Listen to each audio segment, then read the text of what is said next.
Okay, so I've been looking at some of the intricacies involved in hermeneutic understanding, or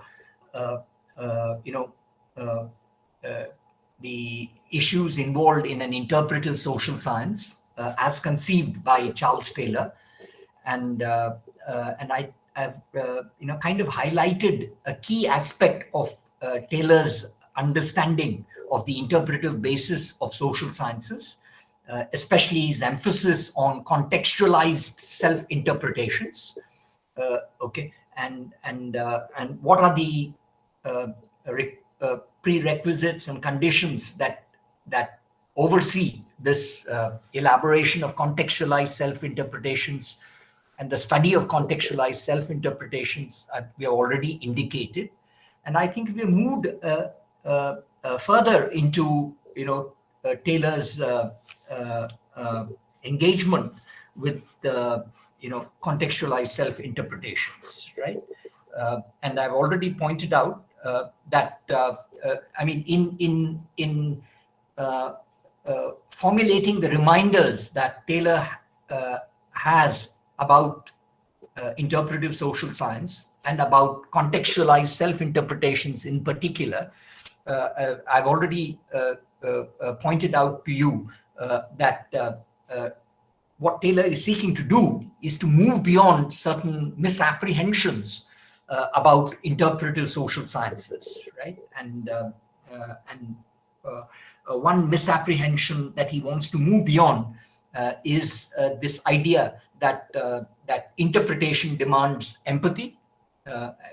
Taylor does not deny that empathy is required by any researcher, but understanding involves something more than just empathy. Okay, and in that context, he indicates towards social science approximating to the right language in which the interpretation gets forged, what he calls the language of perspicuous contrast, which I've entered in the last class. Okay, and the second misapprehension which he wants interpretive social sciences to avoid, okay, is the incorrigibility thesis. Okay, the thesis that that understanding the agent involves adopting his or her standpoint or his or her point of view, right? In fact, Taylor argues that there is more to interpretive social science than just adopting the agent's point of view. You cannot bypass the agent's self-understanding, but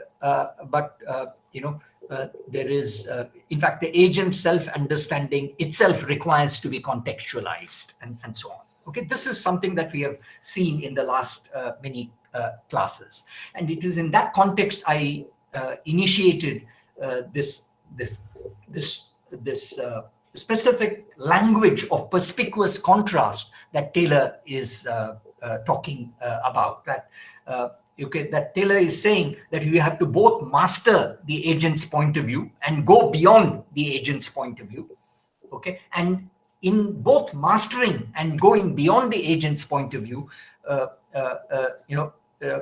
Taylor is trying to develop a language of perspicuous contrast, which itself is borrowed from a larger philosophical idea that he draws from Gadamer, called the fusion of horizons, and that the language of perspicuous contrast must serve as the basis of interpretive social science. And in the last class, I ran through a long quotation, which is there in your PPT, which explicates Taylor's idea of the language of perspicuous contrast, right? Okay, now, in fact, and I'm not going to go through that quotation again, but I have explained the quotation in the last class, and I want to move further, right? Okay, now you can clearly see that for Taylor, right, this language of perspicuous contrast, and whenever you use this term phrase, please put it within quotes, single quotes, right? So such a language of perspicuous contrast, according to Taylor, enables us to overcome the problems involved in simply adopting the agent's point of view, right?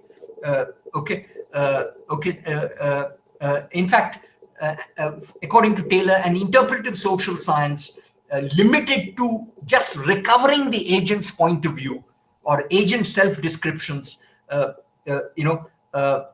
can actually inhibit interpretation and explanation of social practices and so on, right?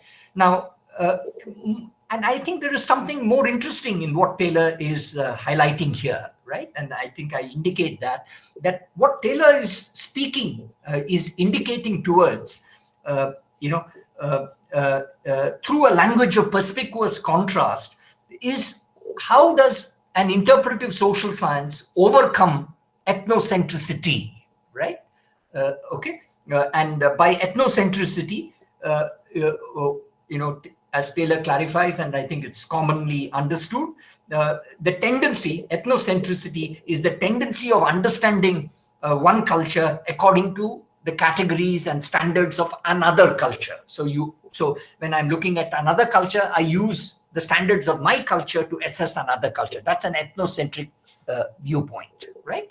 And Taylor is mapping or grafting the language of perspicuous contrast into the idea of an interpretive social science, because he actually believes that interpretive social sciences must consciously seek to overcome ethnocentricity, or this tendency to impose the standards of one culture onto another culture. In fact, as he puts it, that's why this essay that all these ideas are there in his essay, which I've shared with you, Understanding and Ethnocentricity. And I think it's an extremely lucid and interesting essay, much more. In fact, I recommend that essay more than his interpretive, interpretation in the Sciences of Man, which has also been shared with you, right? But this essay, Understanding and Ethnocentricity, I think gets at the crux of the issue of contextualized self-interpretations and so on, right? Now, according to Taylor,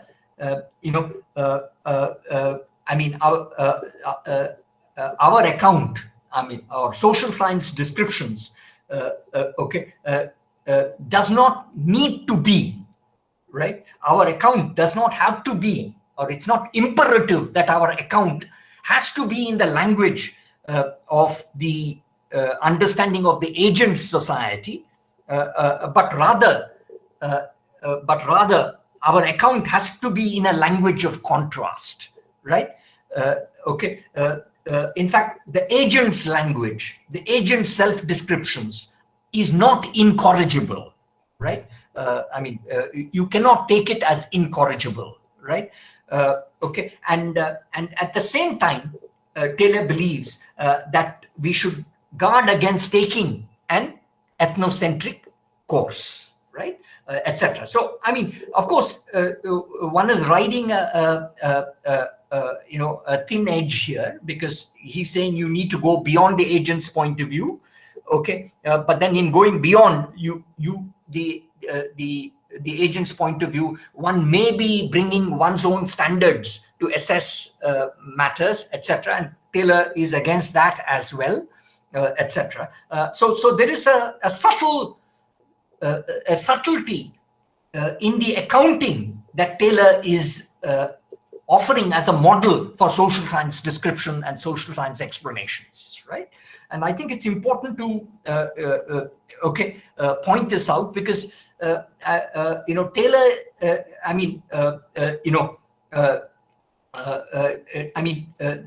that while we move beyond the agent's point of view, we should avoid taking an ethnocentric course. In fact, according to Taylor, it is actually the natural science model, or the modeling of social science or natural science, that actually commits one to an ethnocentric course, right? Because you're seeking after some neutral scientific language in which to express what you're doing and so on, right? In fact, according to Taylor, the importance of understanding the other, right, or another culture, or another people's language of self-understanding is precisely that it can protect us from an ethnocentric projection, right? And of course, in the last class, we had some discussion on this, which bears on this issue, especially, I think, Amrutraj spoke about power and, the element of power that can be built into social science descriptions, which are seeking to go beyond the actors. As indeed, I think it was also hinted at in the comments that Rose raised earlier as well, right? But nevertheless, I think it's important for us to recognize that Taylor is seeking to, consciously, move beyond the actor's point of view, but in moving beyond the actor's point of view, not tread necessarily the path of ethnocentrism. And that's why the language of perspicuous contrast is some kind of an intricate matrix of interpretation that Taylor is hinting at. In fact, if you read the essay,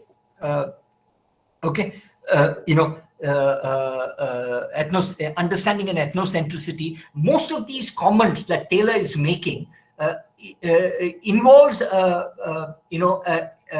an engagement with the work of Peter Winch, right? And in fact, he attributes the incorrigibility thesis to Peter Winch. In fact, Peter Winch has this essay called Understanding Primitive Society, etc. And and much of Taylor's argumentation is against the kind of interpretive position that Peter Winch spoke about, and so on. But I'm not. I think more than that, that interlocution that Taylor is doing vis-a-vis Peter Winch, I think it's the more general point which I'm trying to elucidate for your purposes. But when you read the essay, you will find that much of this is being forged in the context of a position that he is attributing to Peter Winch, right? In fact, I mean, if you all have the time and the energy, please read Peter Winch. It's a classic called The Idea of Social Science and its relation to philosophy. I mean, that's the kind of a supplement to the main title, The Idea of Social Science and its relation to philosophy. And I think students who are interested in straddling the interface between philosophical discussions and the idea of social science, I think will have to speak to the claims that anchor that book, written way back in the late 50s, if I'm not mistaken, and then at least the essay was written around that time, and then updated. Peter Winch comes with updated editions of that book, and so on. And incidentally, Peter Winch is interesting because he's also a keen student of Wittgenstein, and has some interesting work using Wittgenstein and this other wonderful thinker, Simone Weil, for his purposes. But anyway, this is just small digression, but I think we will limit ourselves to Taylor and so on, right? So Taylor is clearly positioning the demands of an interpretive social science beyond ethnocentricity, right?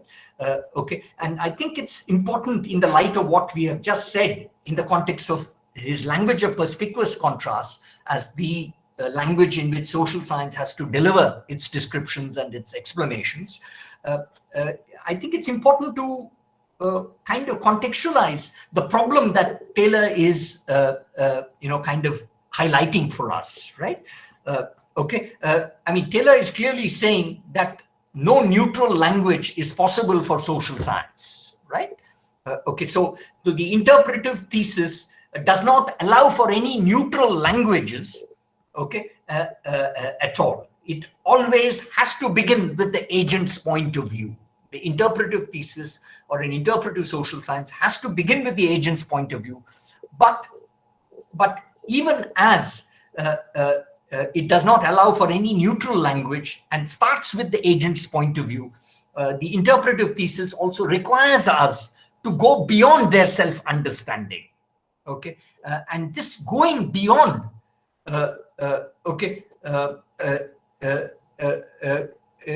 somebody can ask, doesn't this going beyond imply that one is being undeniably or unavoidably ethnocentric in the sense of understanding not in their terms but in our terms, right? And I've already hinted at that. Taylor is clear that, look, the language of perspicuous contrast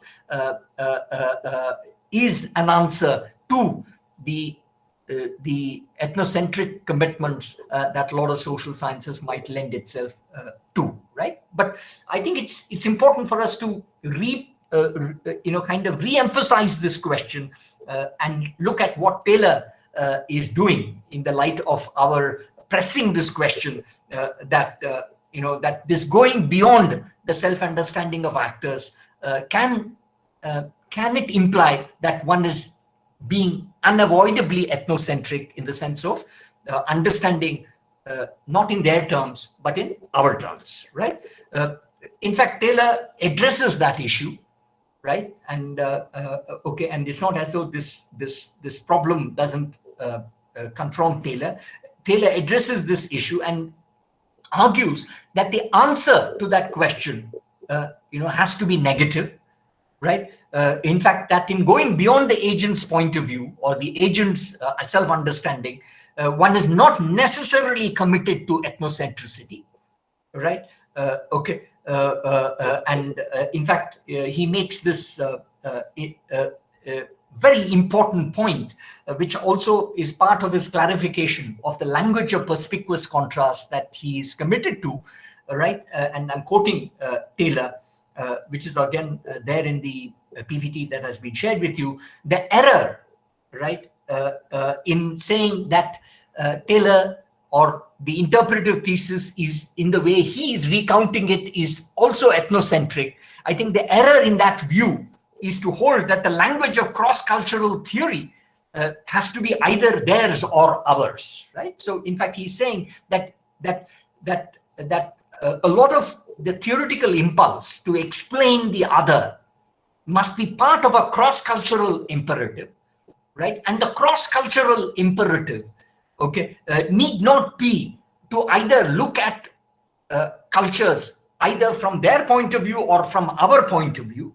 And the error in the ethnocentric charge is that the language of cross-cultural theory has to be necessarily in the language of theirs or ours, right?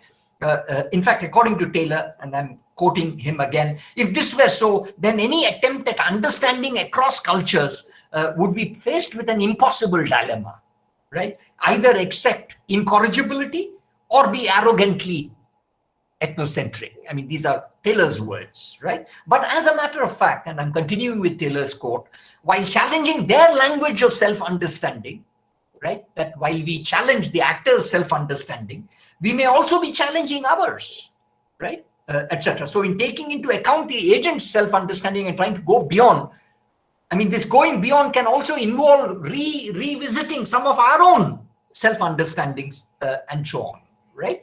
And that's why Taylor,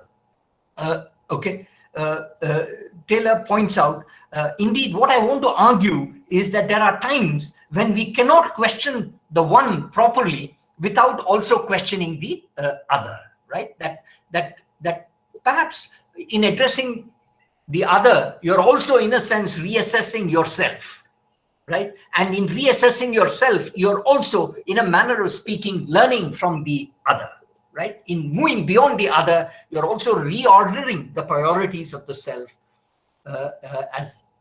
and so on. So what Taylor is pointing out is that an interpretive social science is also tacked on, must be tacked on to a question of a cross-cultural theory, right, etc. And that in thinking between and across cultures, right? It's important that we avoid the language necessarily of theirs and ours, right? Because if you start adopting that language of theirs and ours, then you can either become ethnocentric or get lapse into the incorrigibility thesis, taking the actors or the other as always correct, and so on, right? In fact, what Taylor is telling us, and I think this is very important, okay, is that the goal of social science, at least in Taylor's frame of things, is to move from a proto-interpretation, a subject's proto-interpretation of a practice, to a more coherent and reflective understanding of the practice, right? And please note, that's why Taylor is giving some status to the agent self-understanding, and he calls it a proto-interpretation of a practice, some kind of a pre-theoretical understanding of its action, which is always informed.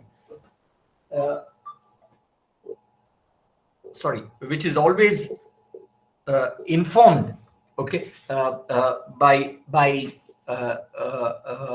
the language in which the agent attributes meanings to his own actions, and so on, etc. But the goal of social science is to move from such a proto-interpretation, and proto-interpretation is Taylor's words, to a more coherent and reflective understanding of social practices and so on, right?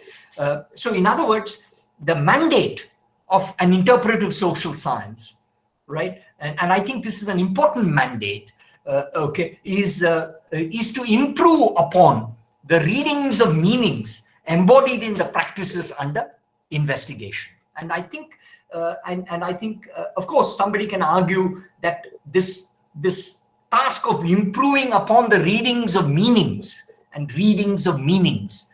is Taylor's words embodied in our practices, can have puzzles of its own, because I mean, there is that's why I think I have mentioned once to you the famous essay which is commented upon by others, by Umberto Eco, called Interpretation and Overinterpretation. I mean, there is always that, I mean, when you try to read meanings, there is always that overlay that can attach to reading meanings, etc. But I think there is a way by which we can also resolve the paradox of interpretation and overinterpretation, and so on. But what Taylor is placing is that the goal of social science is actually a coherent and reflective understanding of practice. I mean, I think that's why you go back to Taylor's clarification, made at the very outset, that for a social science to be considered hermeneutical, okay, there are three conditions for a science of interpretation, right? And I mean, that with reference to what is interpreted, we can speak of its sense or coherence, right? So there is some sense or coherence to what understanding that actors give to their practice, right? This sense or coherence can be expressed in another form, right? In that when you interpret what actors say, then you're giving some clearer expression to what they are saying, and that this sense of coherence must be crucial for the subject. And I think clearly Taylor is having this in mind, these three conditions of a science of interpretation in mind, in positing the goal of social science in the way that he is. There is one more important idea that I will move into, which is Taylor's idea of strong evaluation, which again implies that Taylor is straddling, I mean, trying to avoid the mistakes of incorrigibility, as indeed the excesses of ethnocentricity, and then working out a certain patterning of social science descriptions and explanations, which I think are quite critical. But before I move into this idea of strong evaluation, which issues also from Taylor's work, are there any clarifications to the ground that we have covered so far?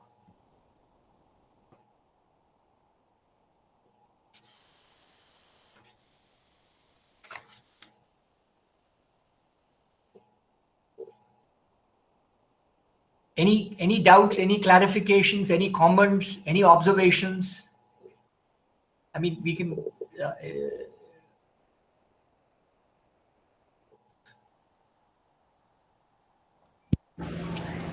Sir, can we say that when it comes to social science methods, ethnography is one of the methods which is guilty of this anthrocentricity?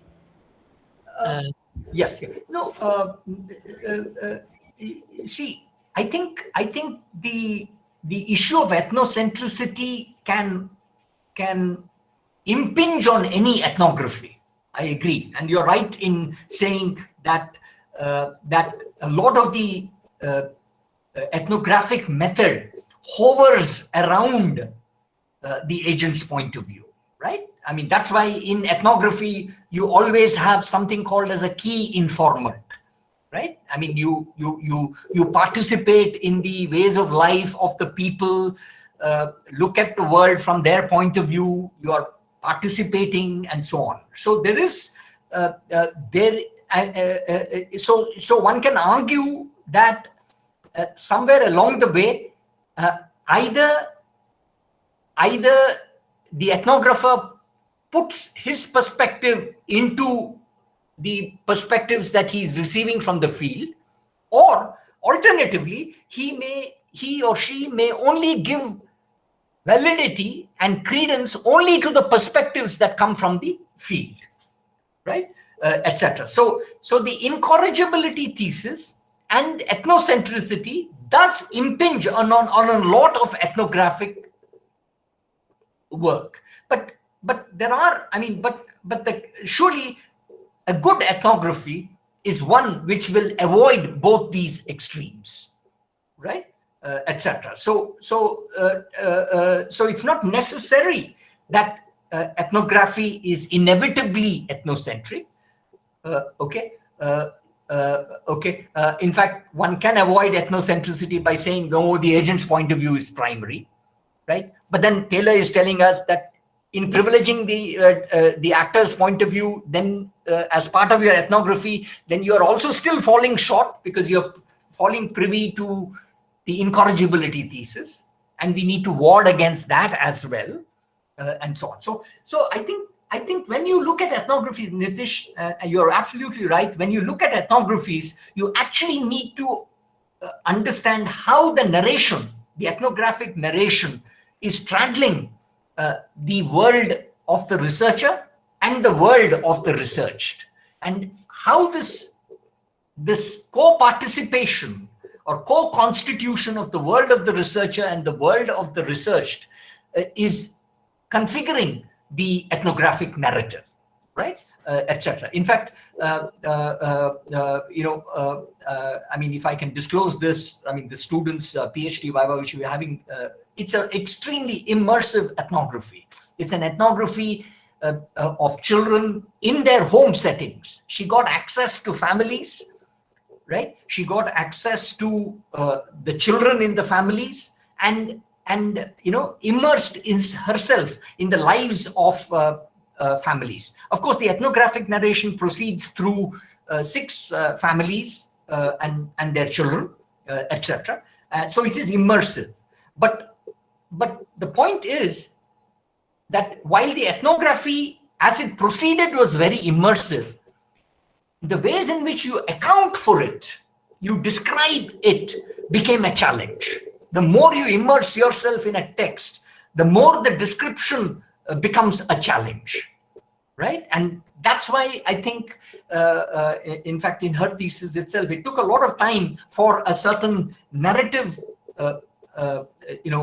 sequencing to proceed and come to follow in the fieldwork was, of course, had its practical constraints, but once those practical constraints were warded off, she got access to families and their children. And please note, families can be very protective of their children, etc. And then, so there was immersion, right? But the ethnographic description also required that you in narrating it also move beyond the immersive experience that was part of your fieldwork. So you're absolutely right, Nitish, that this challenge in ethnographic descriptions that Taylor is hinting at is even more acute. Anything else, Nitish? No, sir. Thank you. Yeah. Any other questions? No, a lot of students want to do ethnography, right? But I don't think they have any idea of what the ethnographic challenge is. And in a manner of speaking, the ideas that we are foregrounding here through Taylor also, in a manner of speaking, places in perspective the challenge of ethnographic descriptions, right? Although the challenge is not only limited to ethnographic descriptions, it can also involve other tools of analysis. In fact, for some of my research students, one of the first essays that I give them when they do research with me is this wonderful essay by Goldthorpe, John Goldthorpe, which is there in his book on sociology. Okay, and the essay is titled Sociological Ethnography. Please note, sociological ethnography, right? And what Goldthorpe is doing in that essay is actually trying to, in a manner of speaking, bridge this division between qualitative and quantitative methods, right? Between survey methods, statistical techniques on the one hand, and ethnographic methodology on the other. And actually tries to point out that the challenge of sociological ethnography is to actually use tools from both survey research and quantitative tools, and also qualitative tools. I mean, there are certain things that qualitative methodology implies that quantitative methods need to take seriously, and there are certain ideas in the qualitative method that quantitative methods need to take seriously. I mean, and he actually tries to articulate this as sociological ethnography, right? But clearly, I mean, Taylor is operating within a more qualitative universe where you're talking about, working at reality through subjects, right, etc., and then engaging with these dimensions of the world of the subjects or the agent and so on. Any questions? Any other questions or any other clarifications? Please feel free to talk.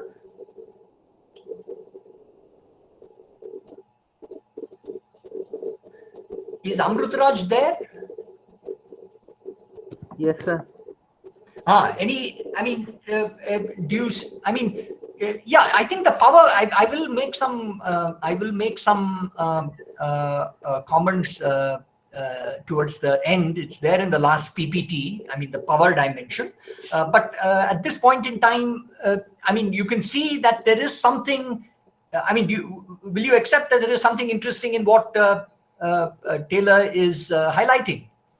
Sir, I was, going through this, he is actually, I feel like he's, doing he's having a midway thing, because one thing is that he cannot, he should pass beyond incorrigibility thesis, because he cannot take account of the only agent's view. But when he goes beyond, he has to address the ethnocentric problem, right? Yeah, and he's doing it, no? Yes, sir. And I am, I need more time to process this thing. Yeah. No, absolutely okay. I mean, absolutely okay. But I think there is that's why I think Nitish's question is important, because see, how do we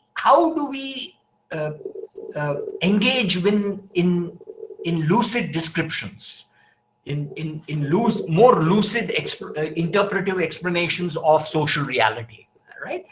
And if the ethnography is the way to deliver into more lucid descriptions and explanations, surely the kind of challenges that Taylor is posing for the ethnographic method, are quite crucial.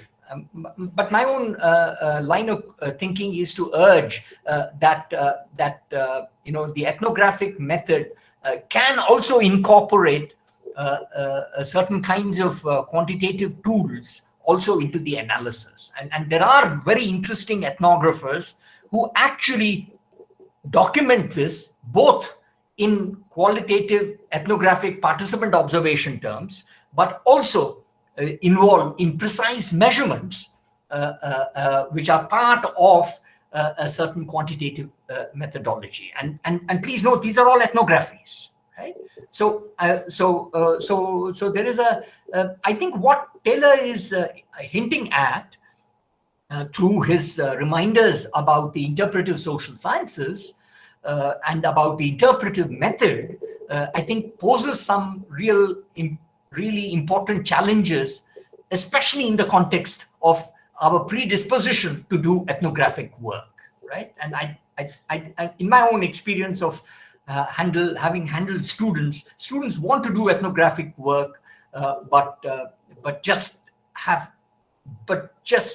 don't have a sense of what it can entail. I mean, ethnography requires immersion, right? Immersion in a form of life, in a way of life, but the immersion is many times going to be so constrictive that it may not facilitate a description, right? So how do we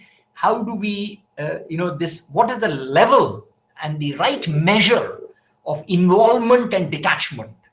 I mean, immersion is a form of involvement, right? But what is the detachment that is necessary? When do these protocols come? How they can operate in a social science description are critical questions, which I think I'm just alerting you in this course on trying to fuse theory and methods and so on. Any other? Yes, Amrutraj. Sir, is it possible to elucidate this in an example so that I can understand? I was recently reading about this tribe, and Sorry? Sir, can you hear me? Yeah, reading about what? A tribe. Huh. Okay, a tribe. Who? But you have to tell me who is the author of that essay you're reading. Sir, this is theme span perspective by Holborn that we use for net preparations and all. No, I can't. No, I don't understand that. I think no. See, the point is, if you want me to give an illustration, right? If you want me to give an illustration, I mean, for instance, can you use this framework that Taylor is brought into account and look at the ethnography which is there in the remembered village? Srinivas's ethnography of the remembered village, because please note the remembered village has some iconic status in Indian sociology. You know about the remembered village, right? Yes, M.N. Srinivas's thing. Yes, now, I mean, there are points in that book where I think some of these reminders are being heeded.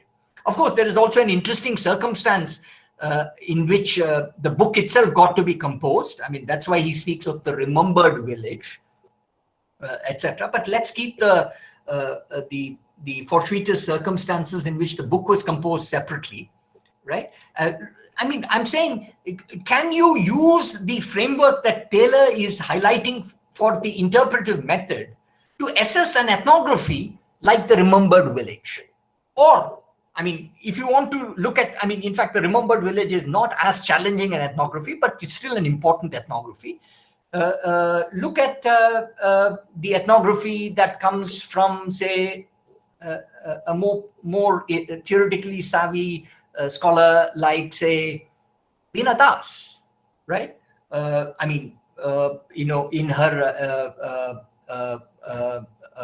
engagement, which is part of that book called Life and Words, right? Etc. Or Brigupati Singh, who's actually a student of Veena Das, right? Etc. You will find that you know, there are different levels at which particular ethnographies can be assessed, right? So I think if we have to illustrate examples, then I would want you all to read these ethnographies and assess them with the kind of accounting protocols that are part of this theater of hermeneutic understanding outlined by Taylor, right? I mean, I'm just taking these ethnographies as stray examples. I mean, there are also many ethnographies which are simplistic, etc. But you know, but I think and you know, and Taylor's cautions are particularly crucial when you assess those ethnographies. But when you look at these ethnographies, like, say, Veena Das or Brigupati Singh or somebody else, Nathaniel Roberts, I mean, To Be Cared For. You look at that work, To Be Cared For, Nathaniel Roberts, you will find that this ethnography is straddling a course, you know, which is both immersive and also reflective, right? And so on. Yeah. Is that okay, Amrutraj? So I think more about it and reflect more okay, about yeah, it. yeah. No. I'm not compelling you to reply. I mean, I just thought, you know, if there are any further thoughts, any other further observations, then I can proceed further. No, because I think these questions, you know, kind of clarify some of the ideas. I think in terms of the core idea, it's a very simple one, but enacting it in practice, right? Okay, drawing the right significance of that idea and transforming your practice, because it's only when you draw the right significance that it will transform your practice, right? Is crucial. And that's why I'm just hovering on this, although we will complicate this terrain as we move along, right? Okay, let me move further because I want to just introduce another idea that Taylor, I mean, which is part of the same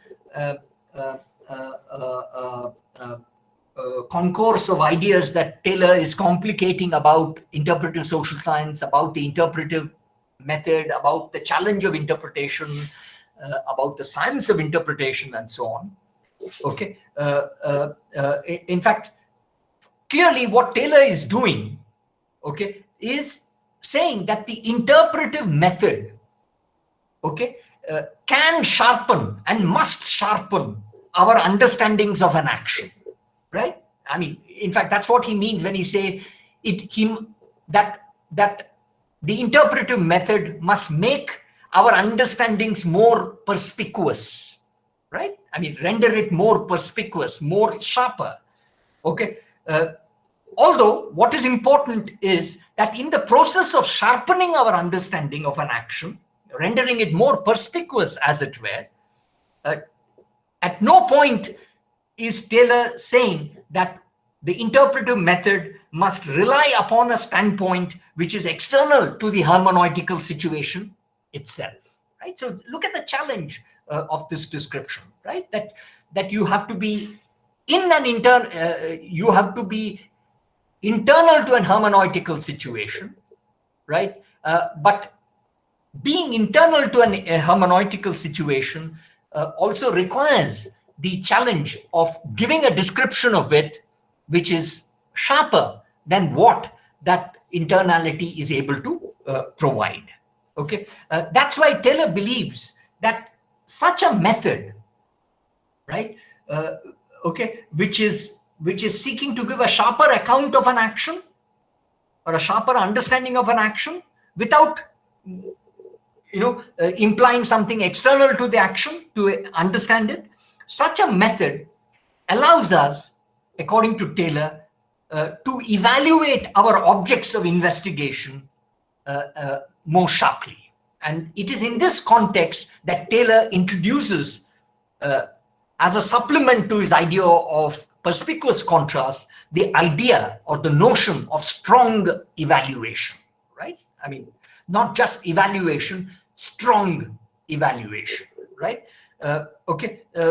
In fact, according to Taylor, so there is no way that social science can avoid evaluation, right? Etc. Because please note, the relativism, any relativist standpoint can translate into an avoidance of evaluation, right? And for Taylor, relativism is not an answer to the ethnocentric challenge, right? Etc. Okay. What Taylor is speaking about is a new challenge for social science, or an interpretive method, is that it must orient itself towards strong evaluations, and that in making a strong evaluation, one does not merely consider whether certain objects are good or bad in the light of our expectations and desires. We also evaluate those expectations and desires themselves. And this is precisely what he means by strong evaluation. So it's not only in terms of a norm that you evaluate something, the norm itself begins to be subjected to evaluation. That's the idea of strong evaluation, where the norms that you bring to evaluate, right? Okay, then you allow the norm to provide the evaluation, but the norm itself begins to be subjected to evaluation, right? That's why you construct objects as good or bad, right or wrong, in the light of one's own values, desires, expectations, but we also evaluate our desires, values, expectations, and so on. Okay, that's why Taylor believes that strong evaluation is actually second order evaluation, right? I mean, okay, because, and why does he argue that? He argues that it is a second order activity, right? Because it reflects back on our first order desires, expectations, values, and so on, and their justifications, so as to examine the worth of those desires, values, expectations, and so on, right? So it's the second order. Okay, the first order is our desires, our values, in terms of which we evaluate, right?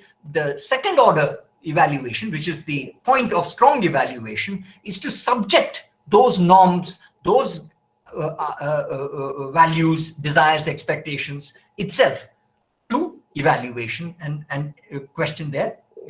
Okay. In fact, as Taylor illustrates this point,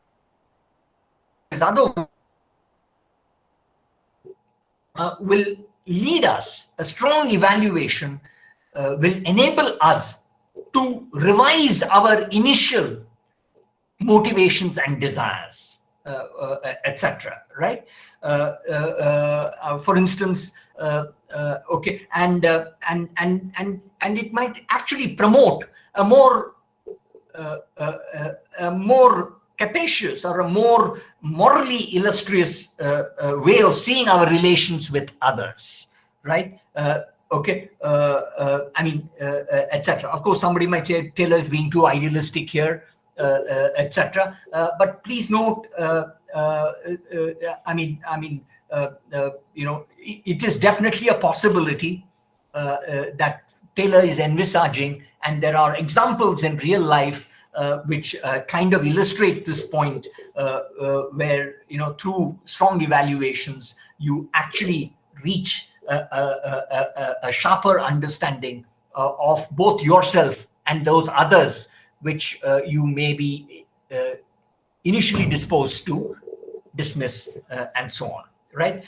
In fact, on a more ontological register, right, on a more ontological plane, Taylor affirms, right, that through strong evaluations, we can become a big, as he calls it, a bigger person with a more broader and a more serene vision, and work from within some higher standpoint. I know these words are all loaded: more serene, broader, bigger person, higher standpoint. I think these are all loaded words, etc. And I mean, there are words, these are terminologies which can be contentious, but surely in the light of what Taylor is, in the background that we have presented him, I think these remarks have to be appreciated in their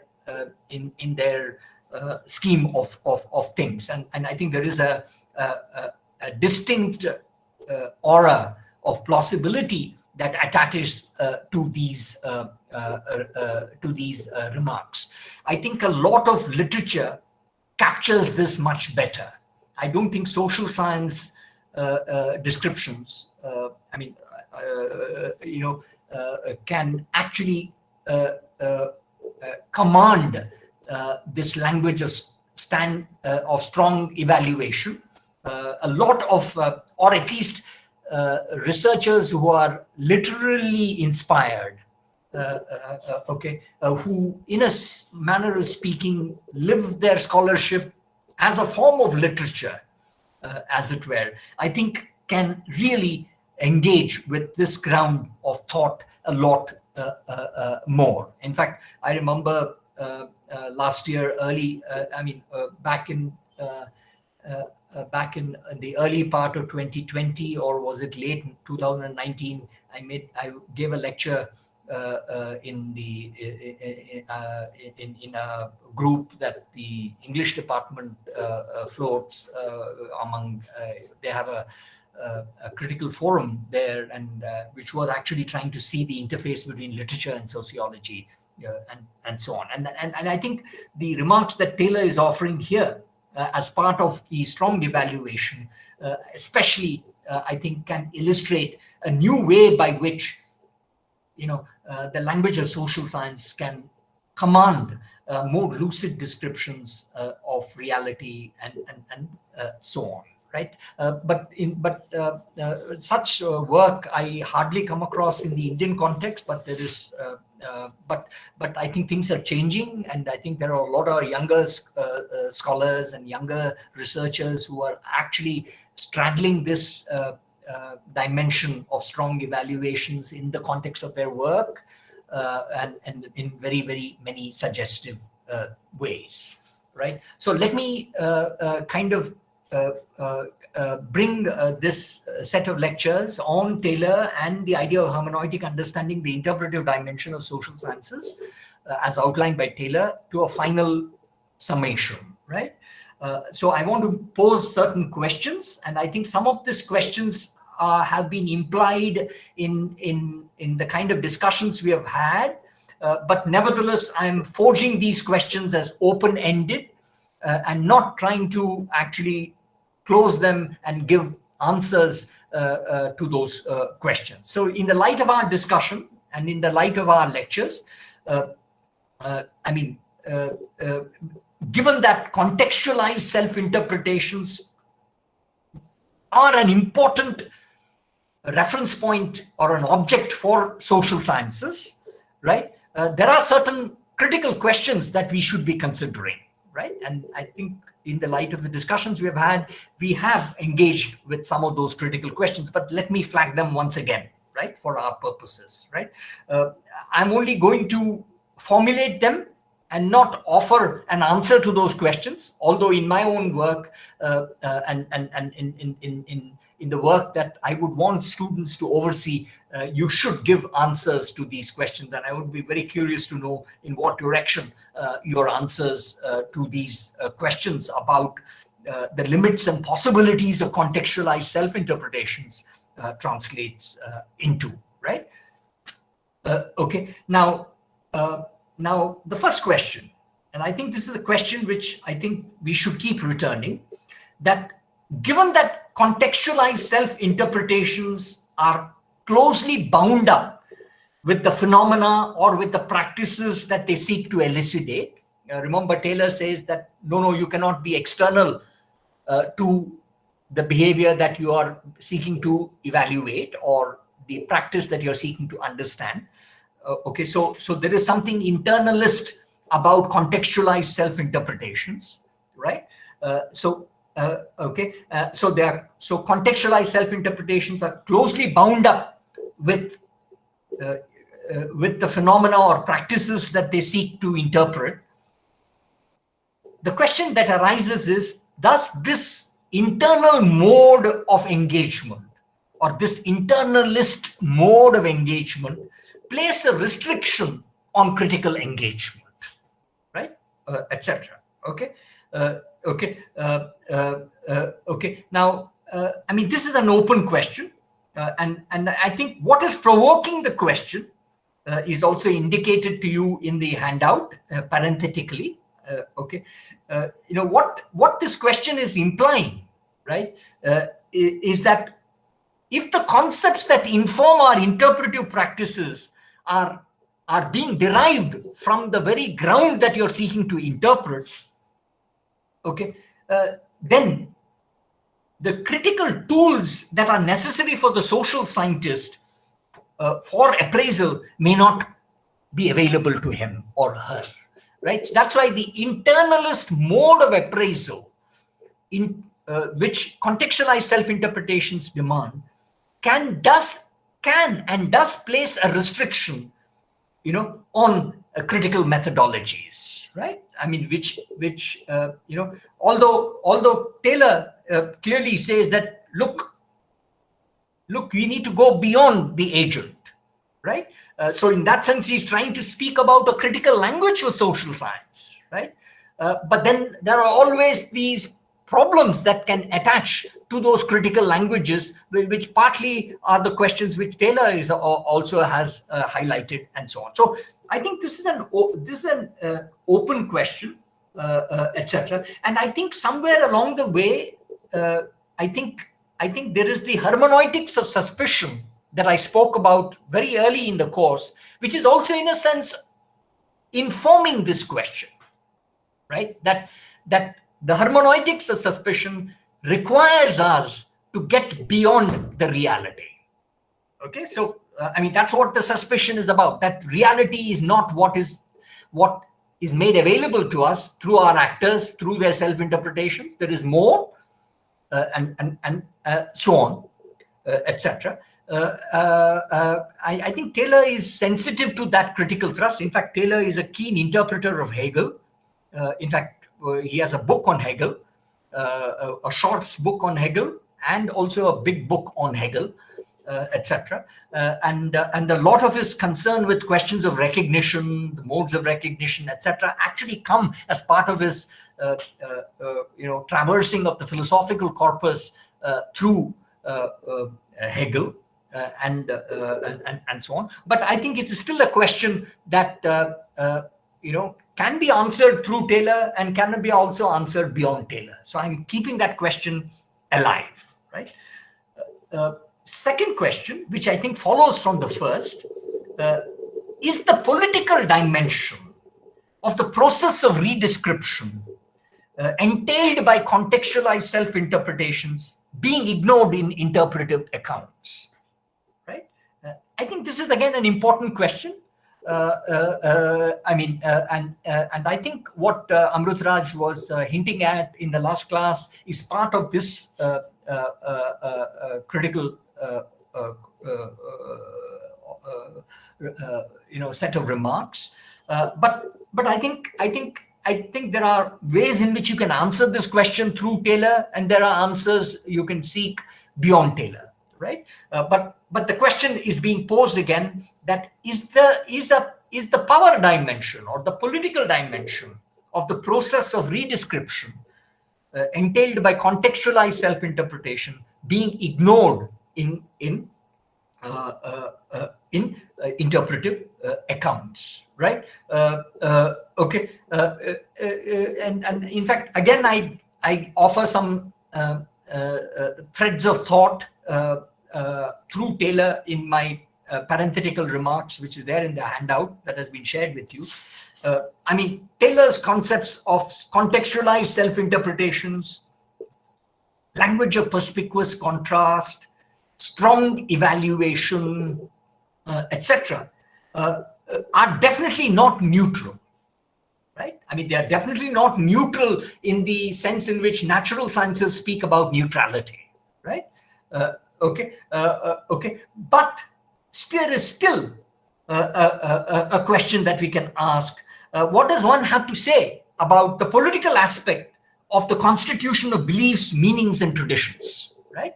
I mean, that the beliefs that people articulate are part of a political translation, right? As indeed the meanings that analysts give to the actors' beliefs, that's also a political translation, etc. So there is this political dimension in the process of redescription entailed by contextualized self-interpretations. I mean, is it being ignored? You can ask, is it being ignored in the kind of interpretive account that Taylor is in a sense highlighting? And third question, and this is a question which we will return in the context of some of the other descriptions I will offer, is what are the critical windows into causality, right? Because please note, the question of cause, is something over and above meaning and interpretation, right? Although there is, and in fact, in the second level of the course, we will enter into this relationship between, cause and meaning. And, there are people who conflate the meanings of our action as causes of our action. And there are some others who say, no, the meanings that we give to our action are not the causes of action, etc. So is causa, I mean, what window into causality? And I mean here causality as something which is apart, distinct, over and above meanings and interpretation, can hermeneutical accounts provide, right? I mean, is an important question. And I think this is a question which I will return to in the next 2 units of our course, both in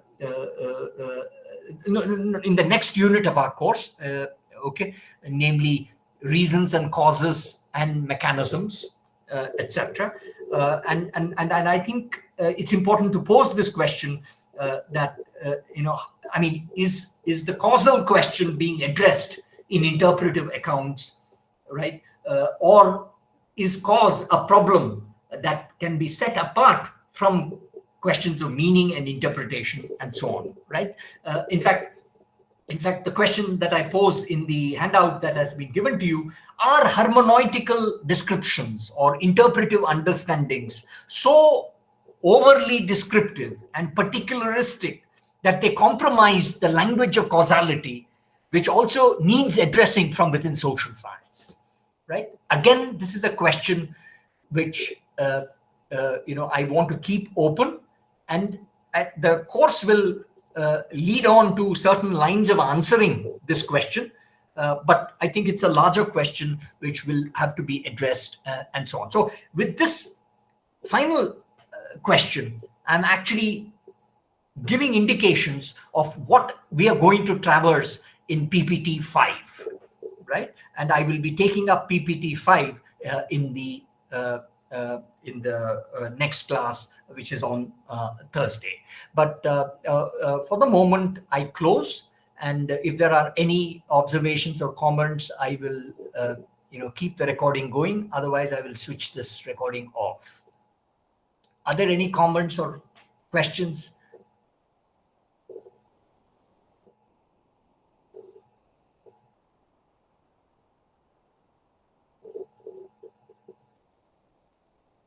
I think the final question, what critical windows into causality over and above meaning and interpretation can hermeneutical accounts provide? I think is a question which will loom large in the context of the issues that I will be traversing in PPT 5, reasons and causes and the idea of mechanisms, right, etc. Which is not to imply that the other two questions that I have flagged are unimportant, but I will be taking up much more for appraisal this last question, which will constitute the basis of some of the moves that we will be doing in the rest of the course and so on. We will enter to the question of evaluation in PPT 6, which will also have some interesting possibilities offered for your appraisal. Okay, so if there are no questions, then I will switch off the recording.